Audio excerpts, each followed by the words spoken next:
Hey, what's going on, everybody? This is Dreaded Wave. We're watching some old Tekken videos in anticipation for the new Tekken 8 video game coming out, which everybody's looking at, especially fans.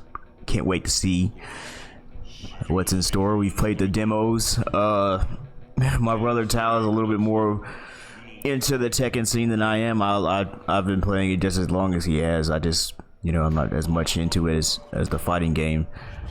But it is truly one of the most iconic fighting game series out there. So we're gonna rank the openings and the endings. It's a Tekken opening and ending list. It doesn't need to be super structured. So without further ado, we're just gonna rank it from a 1 to 10, and see what's going on. Now Tekken 1 is really short, so. Yeah, Jack's ending. It's cool that they're showcasing pretty much the graphics of the time, so I would give this a 7. 7 out of 10. Like, we're only just okay, so we're ranking these based off of 1, how entertaining they are, and 2, how much lore it gives you about the character.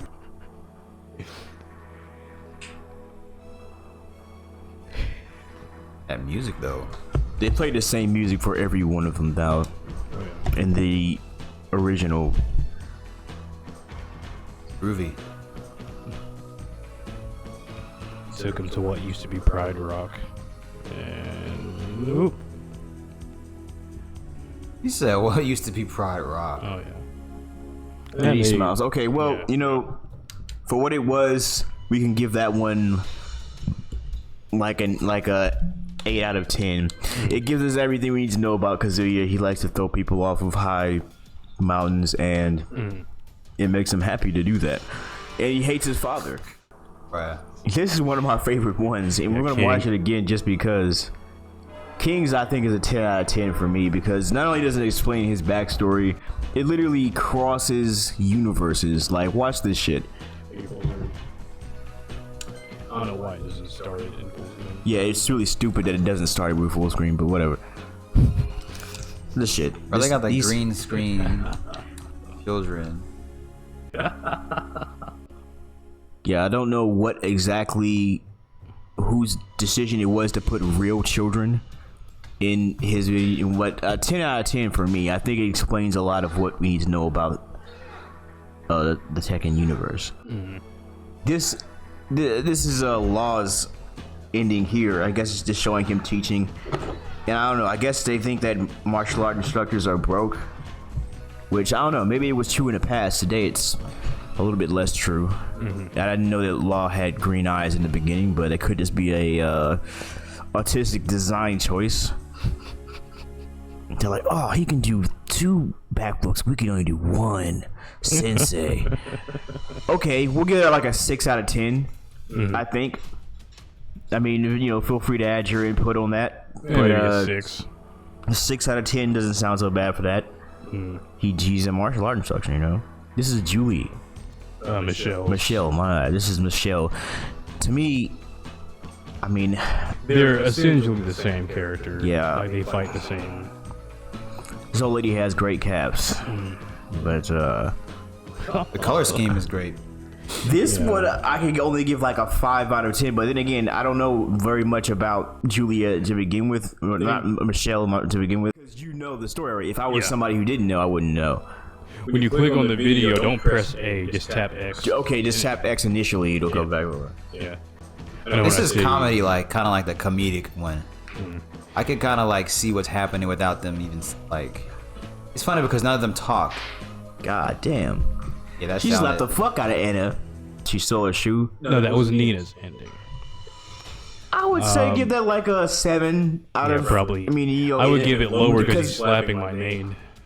But I would say a 7. It definitely shows off both of their personalities. Anna's gets beat up on, and Nina's a bitch.